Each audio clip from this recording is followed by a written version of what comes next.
In late December 2006, in London's Kensington district, the job is dressed as ordinary travel. Coffee, winter coats, a lift that stops too often. A senior Syrian official, identified in later reporting as Ibrahim Othman, head of Syria's Atomic Energy Commission, steps out and leaves his laptop behind. Public accounts do not specify the exact day, the room number, or the faces that followed him upstairs. One reconstruction describes an entry that left no visible trace. Cover is built from domestic gestures, nursing a coffee, wiping a lens, checking the time twice so waiting looks like boredom.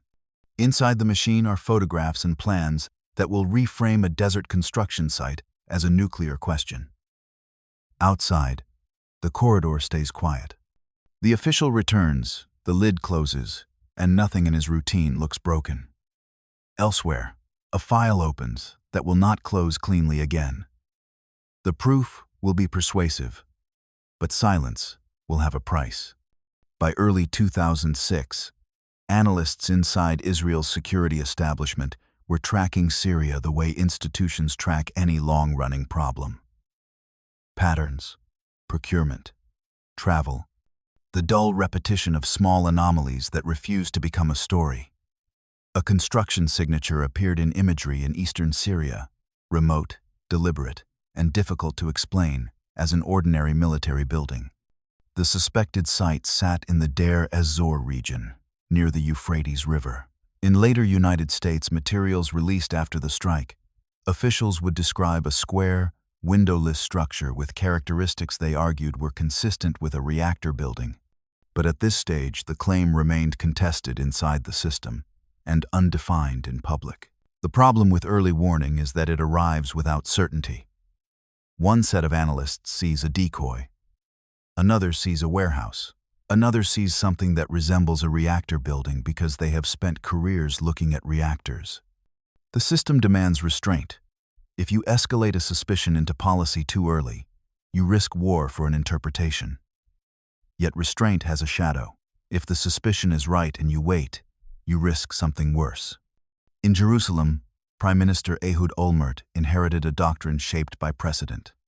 Israel remembered the 1981 strike on Iraq's Osirak reactor as a case where acting early prevented a future catastrophe.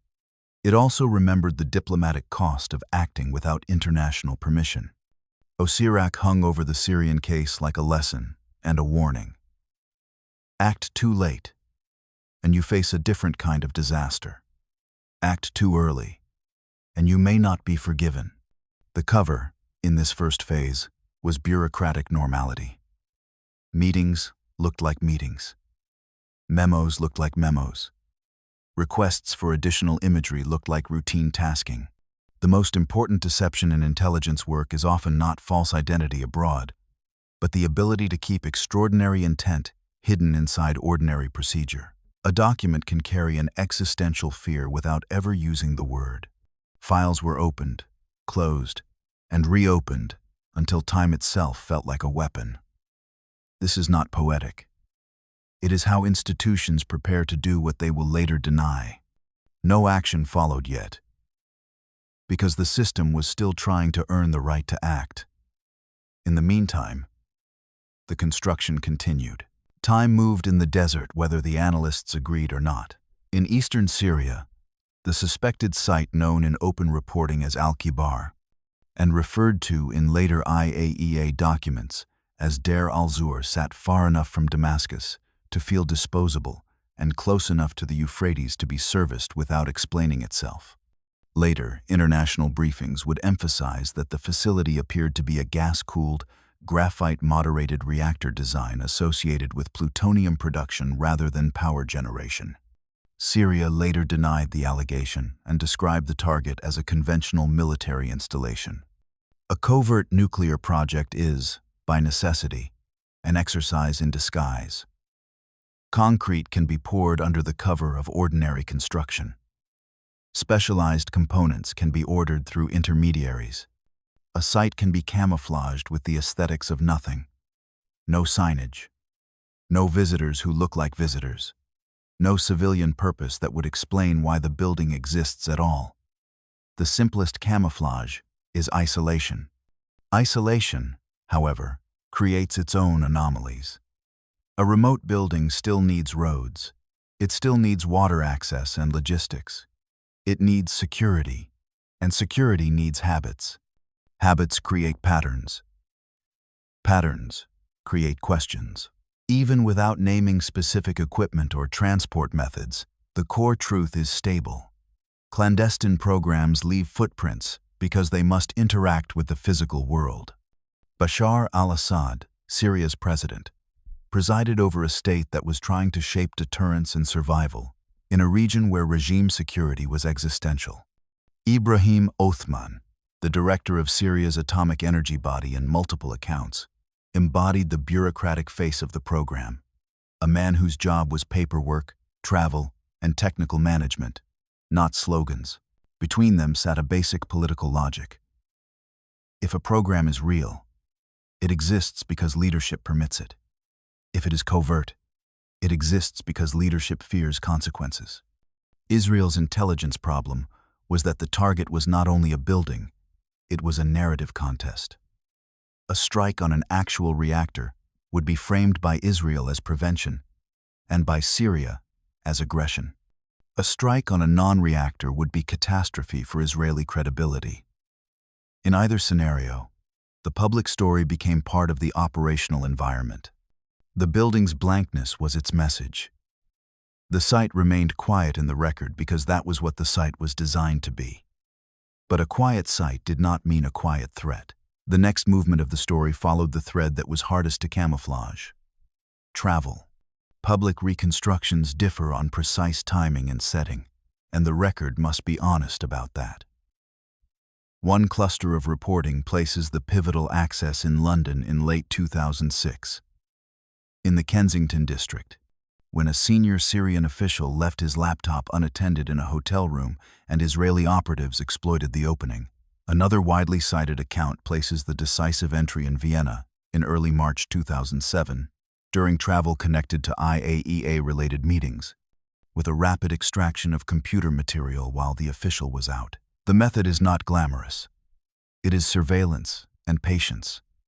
The kind of work that can look like tourism from the outside and feel like labor from the inside.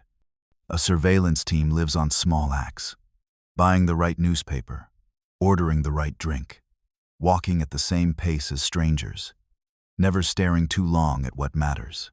The domestic gesture that conceals mission purpose is the mundane performance of belonging. In a hotel lobby, belonging is camouflage. The pivotal mistake, if it is a mistake, is not ideological. It is procedural. In multiple accounts, the Syrian official leaves the laptop behind. A laptop is an office that travels. It carries correspondence, drafts, images, and proof. It is also an object that invites complacency. People lock their doors and assume their rooms are private.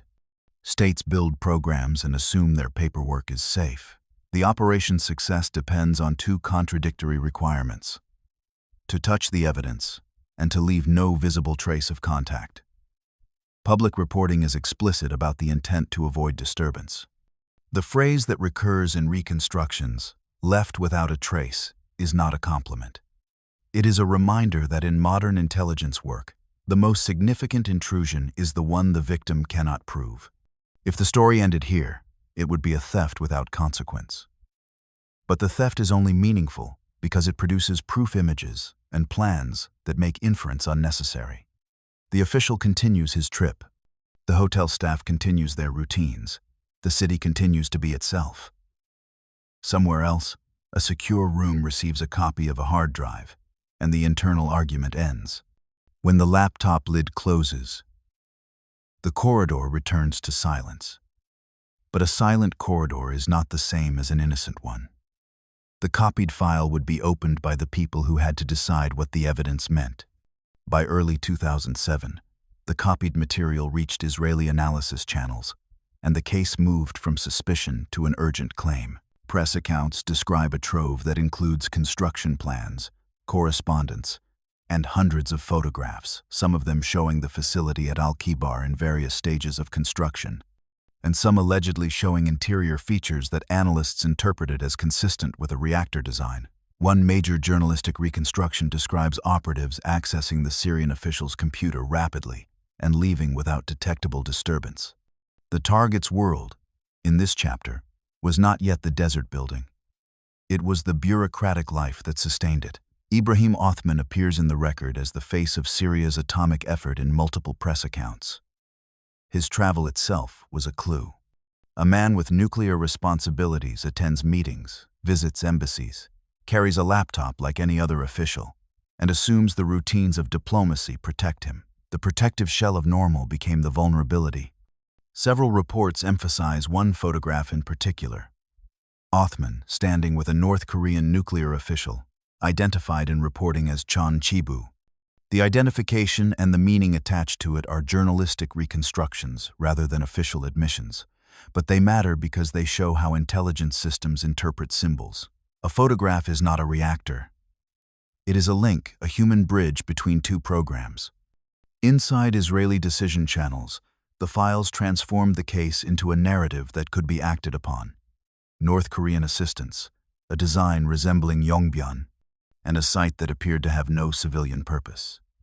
The moral problem became sharper because the evidentiary problem became smaller. When uncertainty shrinks, responsibility grows. The laptop lid was no longer just an access point. It became a boundary between worlds, the private data inside and the public consequences outside. The operative who touched it disappeared into anonymity. The evidence became the property of institutions. No open declassified transcript records what any operative said in debrief or how their cover identity felt afterward. The record is silent on their psychological state. That silence is instructive. Intelligence culture teaches people to speak in outcomes, not feelings. Yet the structure of the operation implies strain, living under cover, maintaining routine, and then watching a copied file become a path toward war. In Jerusalem, the transition from intelligence to policy was a handoff between professionals who live in different moral universes. Politicians who believe in consequence. When Ehud Olmert was briefed on what Israeli intelligence believed it had found, later analyses describe a small circle forming around the issue tight enough to preserve secrecy, broad enough to authorize action. Policy is not a single decision. It is a chain of permissions. Names recur in serious reconstructions. Meir Dagan, then head of Mossad, is widely associated with the period's intelligence posture and urgency. Senior military and intelligence leadership appear in later reporting and policy studies as part of the planning group that shaped how the decision was framed. The Defense Ministry's political leadership shifted during the year. Amir Peretz held the defense portfolio earlier, and Ehud Barak replaced him by the time the operation occurred, a change that later accounts treat as consequential for risk and timing. The cover in this chapter was procedural legitimacy. Minutes were taken. Legal advice was sought. Scenarios were argued. The more serious the action, the more ordinary the documentation must appear to outsiders. This is not hypocrisy. It is how governments maintain the fiction of continuity while preparing discontinuity. In later accounts, Israel's leaders are described as particularly focused on operational security. A preemptive strike depends on surprise, and surprise depends on a small number of people knowing. Secrecy became a governance method, and governance became part of tradecraft. The file could be opened in a briefing room the way it was opened in a hotel room quietly, without warning. But unlike the operative, the politician cannot close the lid and walk away untouched. Once a prime minister knows, ignorance is gone, and responsibility cannot be delegated. The archival element in this phase is indirect. Later policy analyses and journalistic reconstructions that describe the existence of a small group and the emphasis on secrecy. Where those reconstructions disagree, the record notes the tension without smoothing it. What is stable across Syria's sources is the pattern. Brief, evaluate, narrow the circle, and prepare. A decision began to form, but it was still a decision in search of a plan. The plan depended on what Israel could do alone and what it needed from the United States. By mid-2007, Israeli descriptions of the facility and its significance were increasingly echoed in later United States materials released in April 2008. In that American briefing made public after the strike, officials argued that the facility was a covert nuclear reactor, that it resembled North Korea's Yongbyon reactor, and that only North Korea had built that type of reactor in recent decades. They also argued that the site had no real civilian applications. The case was built to persuade, and its evidentiary core photographs, imagery, and analysis was presented selectively to protect sources and methods. The target's world expanded beyond Syria. If North Korea assisted, then the facility was not merely Syrian ambition. It was an international proliferation event. This matters because it changed how decision-makers framed risk. It is one thing to strike a neighbor. It is another to strike a node in a global, clandestine supply chain. The timing constraint remained central. A reactor under construction is most vulnerable before fuel is loaded, before radiation becomes a political and humanitarian catastrophe. This timing argument appears repeatedly in later analyses because it is one of the few elements that can be evaluated without access to classified details. If you believe the reactor is real, you also believe the window is narrow. The IAEA's presence, though delayed, loomed even during planning. The agency exists to verify, and verification exists to prevent unilateral force from becoming normal. After the strike, IAEA Director General Mohammed El-Baradei criticized the use of force as undermining verification due process, and later IAEA reporting described Syria's lack of cooperation as a barrier to resolving the case. El-Baradei represented the system Israel and Syria both used and bypassed, a rules-based framework that moves slower than clandestine construction. The laptop lid became, by analogy, a kind of moral optics. Evidence was decisive inside the circle and curated outside it. That is how intelligence becomes policy. The human reflection, again, must be implied rather than claimed. No verified open-source memoir is quoted here, describing an operative's internal state during these technical briefings. What can be inferred from documented behavior is the shift in institutional posture. The tone became urgent. The planning became detailed. The circle tightened. The replica in the desert was built to make a bomb possible. The replica in the dossier was built to make a strike seem necessary. In the months before the strike, two routines unfolded in parallel. In Syria, work at Al-Kibar continued under camouflage, using ordinary state machinery permits, logistics, security to hide an extraordinary project. In Israel, planning unfolded inside a tight circle, constrained by the need to keep the cabinet informed enough to authorize action, but ignorant enough to preserve operational security. The political landscape inside Israel shifted. By June 2007, Ehud Barak replaced Amir Peretz as defense minister, and later reporting emphasizes that the small leadership group around Olmert, including Barak and Foreign Minister Tzipi Livni, held authority over timing once the cabinet gave broad approval. The cabinet's internal dynamics mattered because timing mattered, and timing became a proxy for moral caution. When you cannot argue about whether to strike, you argue about when. The cover life in this chapter was not a single false identity abroad. It was a national cover story. Silence. Silence is a form of deception that operates at state scale. It allowed Israel to prepare without provoking Syria into preemptive retaliation. It allowed Syria to avoid admitting what it was building. It allowed the United States to listen without committing. Silence became an agreement made without signatures. The laptop lid was now a symbol of deliberate closure. Israel had evidence, but did not show it publicly. It kept the file closed to outsiders, while acting as if it were open inside. Syria, for its part, kept its own file closed by denying the program. A record cannot claim what a Syrian engineer thought on a given day at a site whose personnel lists are not public.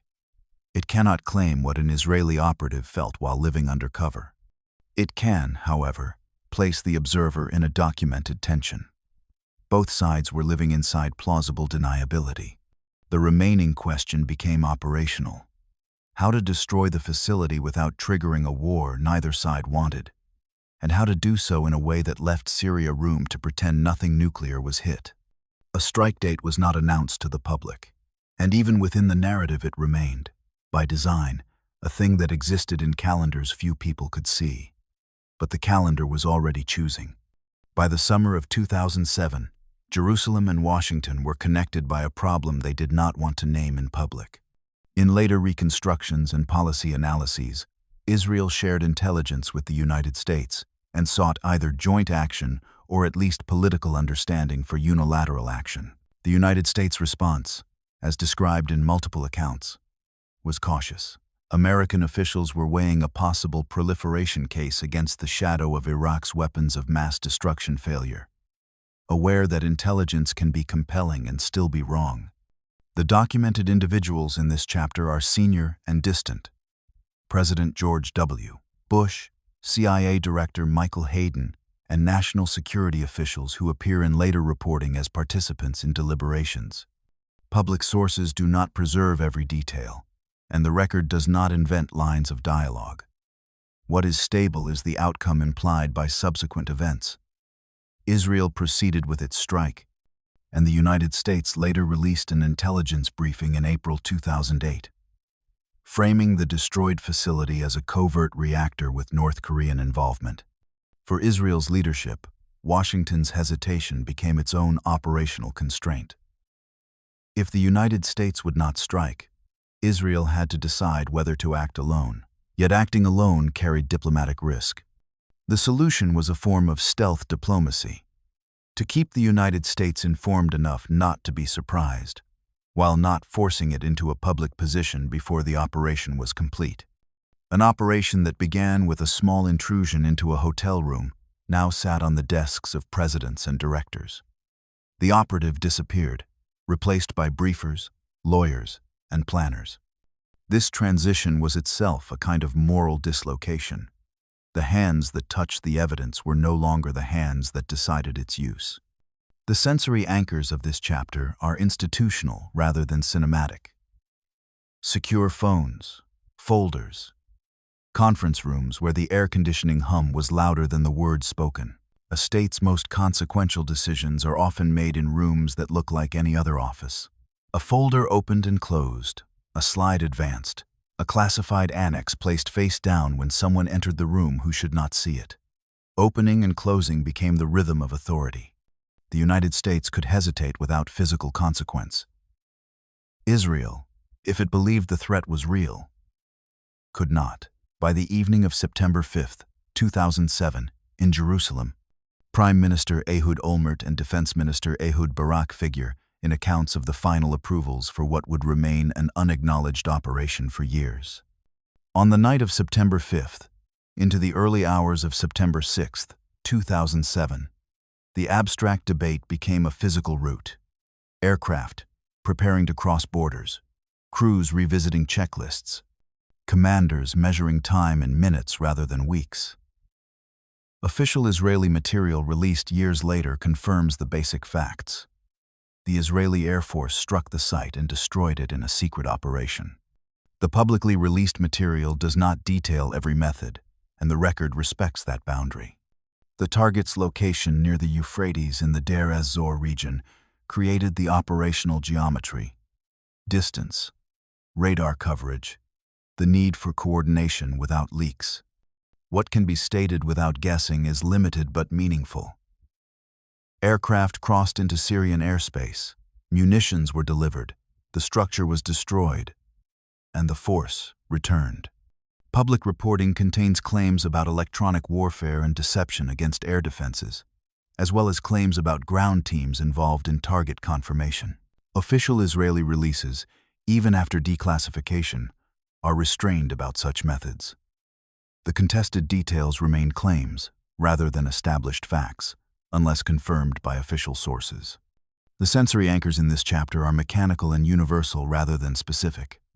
Engine vibration, headset pressure, instrument glare, the way darkness outside a cockpit canopy becomes a kind of blank screen. On the ground, the sensory anchors are even less cinematic. Dust, heat held in concrete, the sudden absence of a structure where one existed hours earlier. The laptop lid became, by analogy, a canopy closing. The state had moved from copying data to delivering force. The action was irreversible, and therefore the moral ambiguity shifted from, "What is this building?" to, "What will this act trigger?" If there was a documented internal moral debate that night, it remains outside the public record. The record does not invent it. It notes instead the simplest truth. A night window was chosen, and a decision to use force was executed. The night window closed quickly. The consequences would not. As aircraft returned, the operation shifted from execution to containment. The most delicate part began after the strike, keeping the story quiet enough that Syria could absorb the loss without being forced to retaliate publicly. Just after midnight on September 6, 2007, the facility at Al-Kibar was destroyed. Israel did not publicly confirm responsibility at the time. More than a decade later, on March 21, 2018, Israel formally acknowledged the operation and released declassified materials, including video and photographs. The delayed acknowledgement underscores how much of the operation's design was built around silence. Not only operational secrecy in advance, but strategic ambiguity afterward. In the immediate aftermath, Syria did not publicly declare that a nuclear reactor had been destroyed. That restraint is often interpreted as self-protection. Acknowledging the target would be admitting to prohibited activity. Israel's silence had a mirror logic.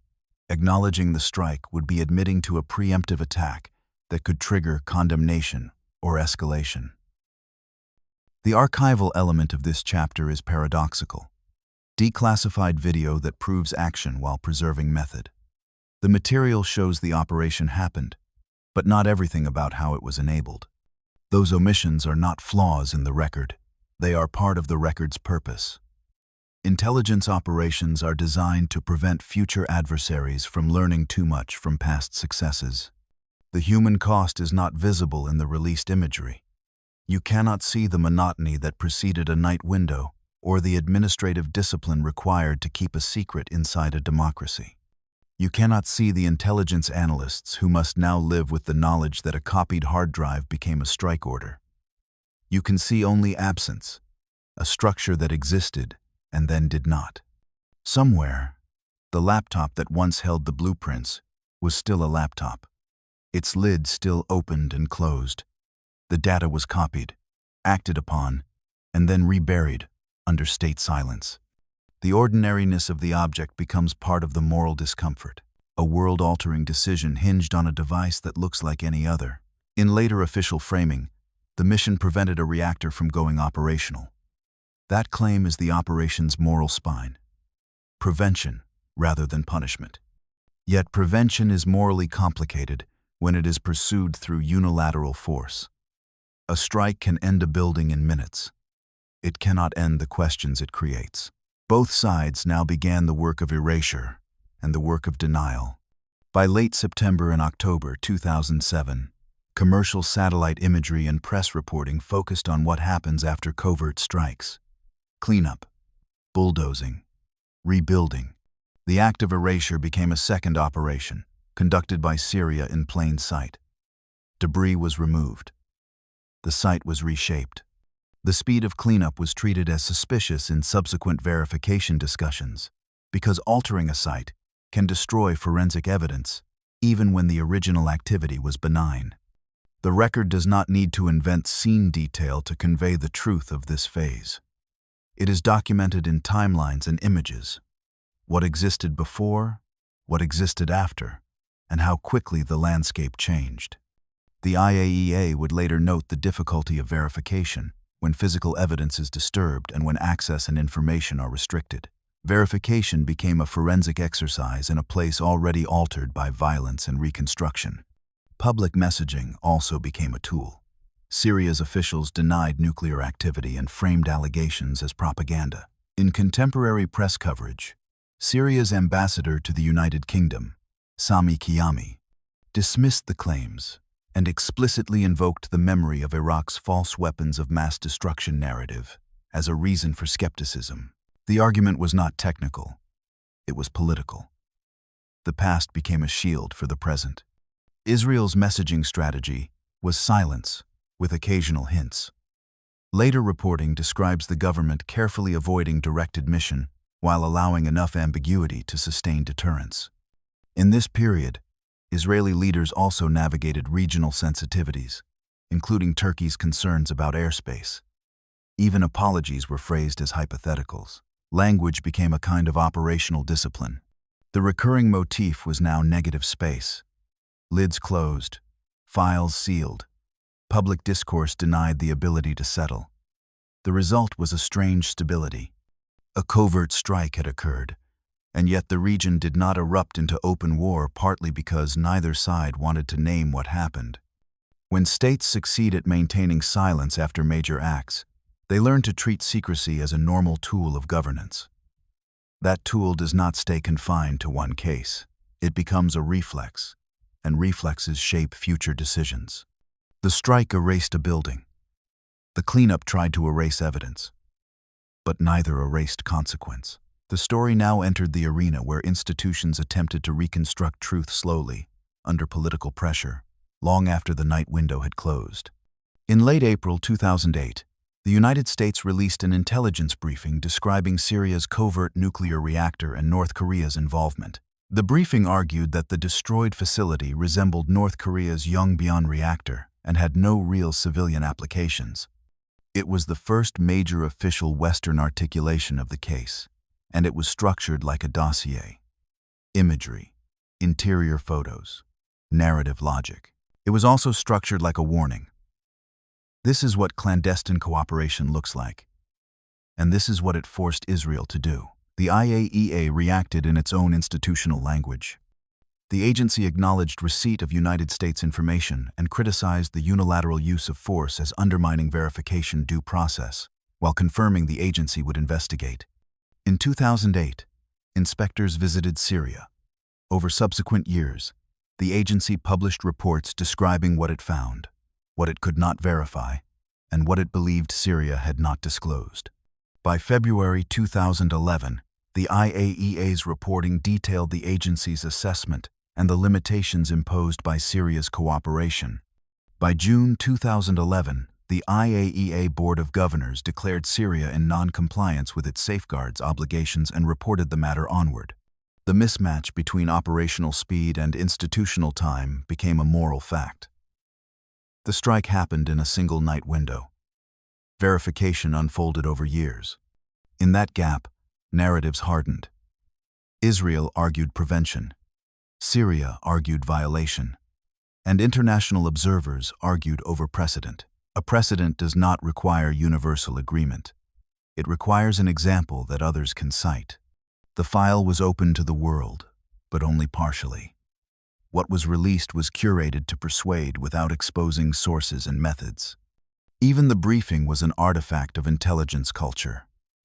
Enough to claim certainty, not enough to allow independent replication. The hotel room theft that began in private now echoed in briefing rooms and international board meetings. The same data that moved quietly through intelligence channels was now a public claim, contested and defended.